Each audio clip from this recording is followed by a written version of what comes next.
All right, so what you do is you take a little bit of crab, and not too much. If you do it too big or too thick, it won't get cooked thoroughly. All right, so you want to be about that thickness.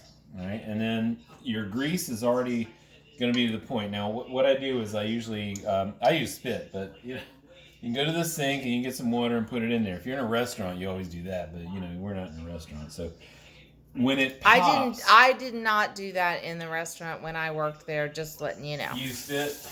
I did not use spit. But see, when you put it in, notice how it's popping. So there you go. So and yeah, you spit anyway. Um, No. okay, and so you can just kind of make these little cakes, okay? And it's got the onion, it's got the flour, it's got obviously it's wet anyway because it's crab meat, and yeah, so and a little bit of flour to make it stick together, and the egg.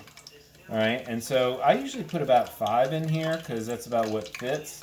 But don't make them too big, okay? And I'll have 2 batches. So if you're feeding people, you've got to think. You're cooking, so you're not going to be sitting there eating like with the rest of the world. You're kind of working it. All right, so there we go, and I'm gonna And move. so you notice that he has also a place to put them, Yeah, which would be a paper plate with some paper towels, and because that's where he's going to place them when they're done. that'll absorb.